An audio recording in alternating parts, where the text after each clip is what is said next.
All right, guys, it's the boy Dom, and I'm back to give my update of the Club World Cup. Today's matches, well, I have to talk about one game from yesterday. It's late. Right now, it's 11:20 p.m. I don't know if you could see the tiredness in my face. I've been at it all day, and I'm just trying to close out the day and keep this momentum and keep the consistency going. So let us just touch on the Group E match from last night between Monterrey and Inter Milan. The other teams in this group are River Plate and Uara Reds, where River Plate went on to win their game. So Monterrey, Inter, a 1-1 draw. Sergio Ramos with a header in the 25th minute. I think he became the oldest person to score in a Club World Cup match too. And Lautaro Martinez with a tap-in the 42nd minute.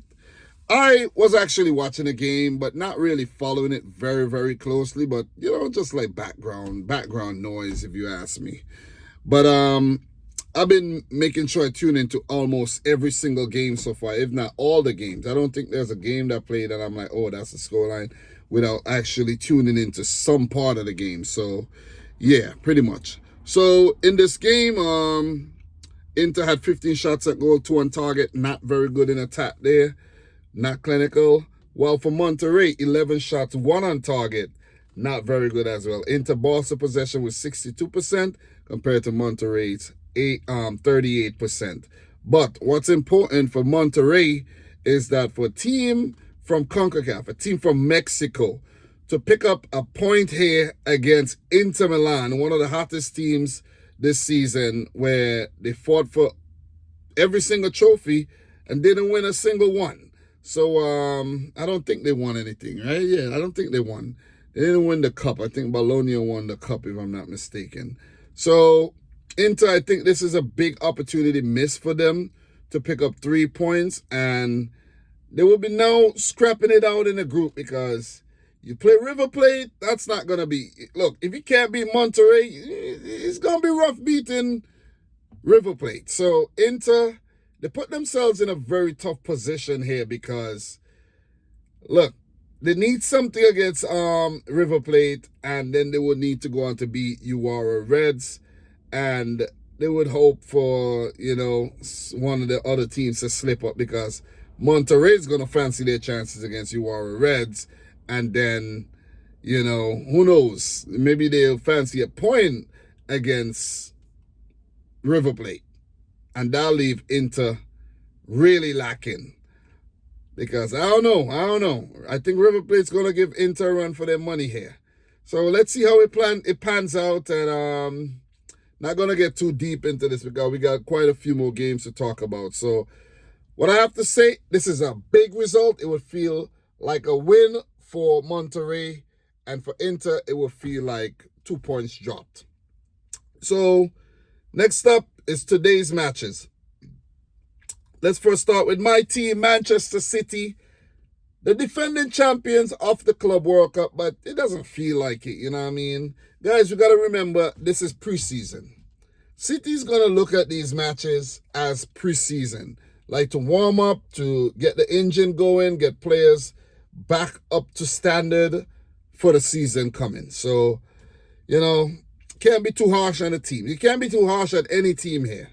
So Man City 2, Wydad Casablanca 0. The other 2 teams in the group are Al Ain and Juventus. I'm going to talk about that one pretty soon. So Phil Foden in the 2nd minute and Jeremy Doku in the 42nd, set up by Phil Foden. So Foden was awarded man of the match, and that should do a lot of good for his confidence because last season...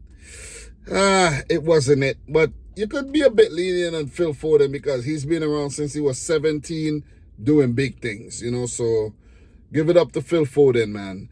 Rico Lewis, I almost said Williams. Rico Lewis was sent off in the 88th minute for unintentionally kicking the Casablanca player in his face in a follow-through. So he couldn't understand why he got sent off. But he got sent off for the follow-through. It is what it is. Rico, rest up, and you're going to come again. You know what I'm saying? You're going to come back again pretty soon. Whenever you do come back. I don't know if this is a 2-match suspension or a 1-match ban. I'm not 100% sure, but yeah. City got a lot of backup at the tournament, so we'll be all right. We got a Kanji could play right back. We might could even put John Stones, Kusanov, Reish. Listen, Mateus Nunes. We'll be okay. We'll be okay. But so sad for Rico Lewis. He could spend time on the sideline and learn. So for Wydad though, I gotta say that Wydad, they did have some moments in the match, and if they were clinical enough, they could have come out with a better result here. When you play Man City, you have to take your opportunities. 12 shots at goal, 2 on target for Wydad. They only had 32% of the ball, but they look very, very dangerous on the counter-attack. And we know that is Man City's Achilles heel when you catch City on the counter. Slice them, dice them apart. They play a high line. They way up the field. When there's turnover and transitions, the opposition team could be deadly against Manchester City. But I don't think Wydad was actually clinical enough, and that was actually, to their detriment. But overall, for Manchester City, it's a great way to start the tournament on a positive note. It was a very experimental 11. The bench was stronger than the starting 11. And I think Pep's doing this so that I guess he couldn't get stronger as the tournament goes on. So the next game when they play, I think City will play Al Ain, if I'm not mistaken. I'm pretty sure it will be an experimental 11 again where there's going to be a lot of rotation. And then for the more, the tougher game against Juventus, then you might see City go all out. You see what I mean?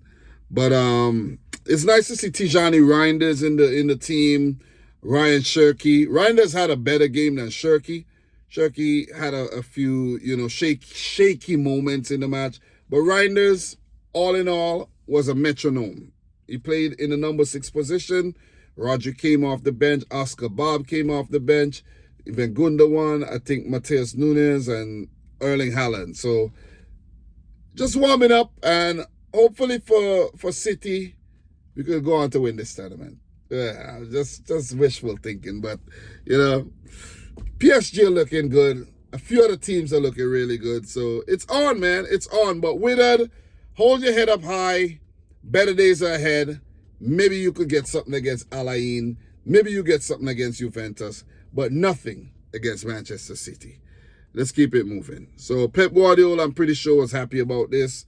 And you just got to take the positives and the negatives. You work on the negatives. So let's keep it going, man. So we had a game between Pachuca and Red Bull Salzburg. Let me say Red Bull Salzburg. And that game was interrupted by inclement weather. Because if there's like lightning and like thunderstorms scheduled, you got to take the players off. You don't want to risk someone getting, electrocuted in an open field. It happens, you know what I mean? And I literally saw someone get electrocuted in an open field one time. And that was scary. The lightning, I think they say, come from the ground up. Zoop, It was scary, man. So, Pachuca won, Red Bull Salzburg 2. Glock in the 42nd minute. That was a really good goal. And with they had a break. And soon after the break, the resumption, Gonzalez scored. I missed that. And then I continued watching the match. And then later in the game, Onisiwo scored from I think that was Mads Bidstrup. That was brilliant. I think he used to play for Brentford. That was a really nice run, really nice build-up play by Salzburg, and what a header by Onisiwo to beat the Pachuca goalkeeper. So Pachuca, pretty, look, that's why I like watching these tournaments, because I'm learning a lot of things. I don't watch Mexican football. I don't check these teams out. I didn't even realize that Kennedy, the former Chelsea youngster Kennedy, is playing for Pachuca now. I didn't realize that Solomon Rondon is at Pachuca. So I learned a few things, man. Definitely learned a few things. So, oh, shoot, Chuco Rodriguez. Oh, man, I didn't even realize he was in that team. Didn't even realize that, man. But this game was mostly like background noise to me today, had a few things to do. It was like a tough, like a rough period where I had to go pick up my wife, so it's kind of tricky watching this game. But of course, man, Salzburg with the talent as usual. They've always had talent, and a lot of big players came to the Salzburg team. Sorry for the blackout there. But it seems like they just continue to just produce talent and more talent with a few experienced players sprinkling in, like Stefan Leiner. That comes to mind. So, yeah, pretty much it. Not much more to really add. But there was a player that came off the bench, man. I don't think he came off the bench, but his name was Nene. That guy was nice. God damn. I think that was his name. Yeah, that guy was nice. So anyways, man, big points, man. Big 3 points for Salzburg here in this group. And this is the group that has Real Madrid and Al Hilal. This is big 3 points in the grand scheme of things, because the game between Al Hilal and Real Madrid ended in a draw. So for Salzburg, they pick up a great result against one of Real Madrid or Al Hilal, and they practically through to the next round. But it's going to be tough. Let me just say this. It's going to be tough. For Pachuca, they needed something from this game, because getting something from the next 2 games look highly unlikely. And this is why, man. Let's talk about the next game. Real Madrid 1, Al Hilal 1. Garcia in the 34th minute, and Ruben Neves from the penalty spot in the 41st after Raul Asensio held back the striker from Al Hilal. Let me say this, man. Let me say this. We know Real Madrid, we know what they're capable of doing. Serial winners in the Champions League, you know what I mean? Top team, one of the world's best, if not the world's best team. You know, everybody loves Real Madrid. And they were the favorites coming into this match. But when I saw the lineup for Al Hilal, you know, I've been giving the Saudi teams a lot of stick lately. But when I saw the lineup for Al Hilal, I was like, God damn, this is going to be a tough team to beat. This is going to be tough, man. This is like a European team. You have Milinkovic-Savic, who played at Lazio. You had Malcolm, who played in the French league, I think for Bordeaux. He was in Zenit, and he played for Barcelona. So top quality, definitely top quality player there in Brazilian international.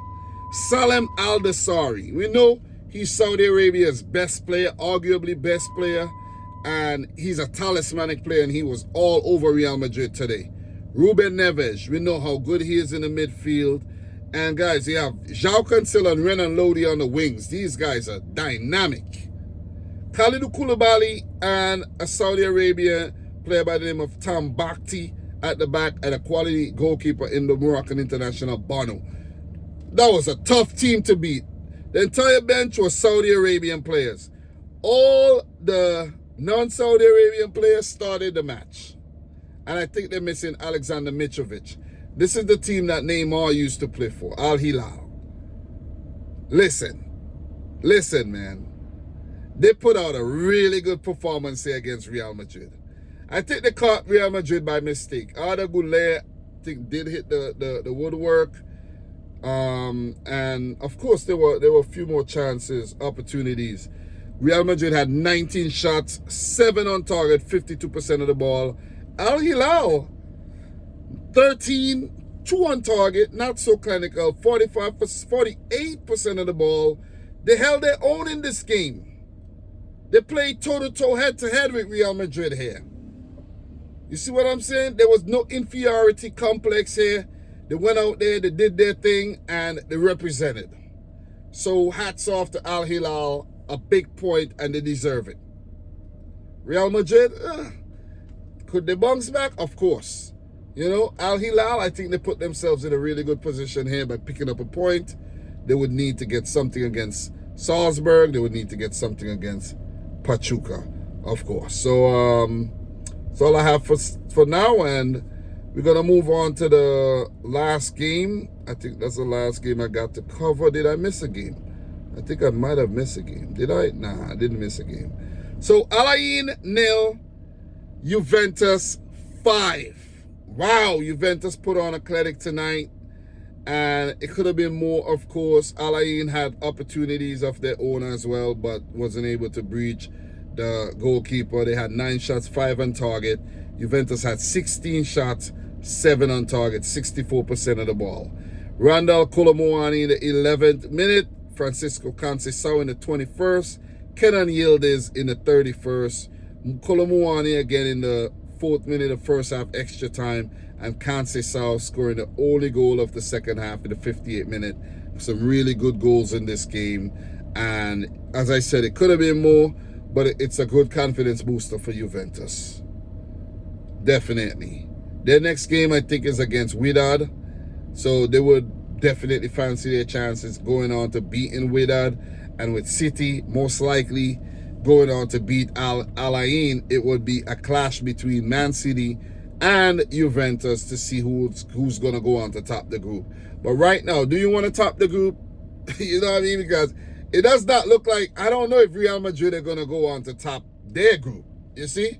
So it might work out coming in second and playing Salzburg.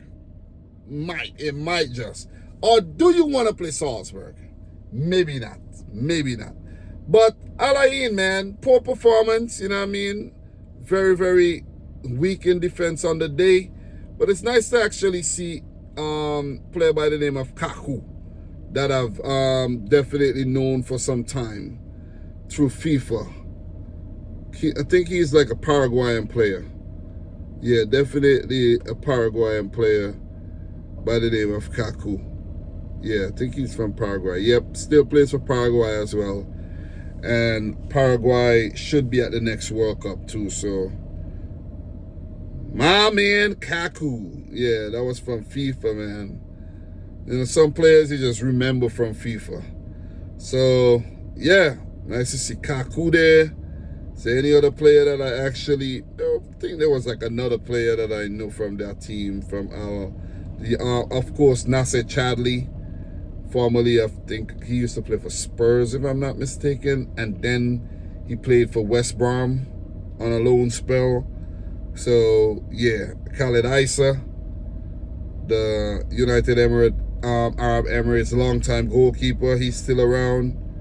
You know, so, yeah, I'm going down memory lane a bit there. But Juventus did put on a really good performance. Could have scored more. And they're just warming things up. It's just a warm-up match for Juventus, man. You see what I'm saying? A glorified friendly, if you ask me.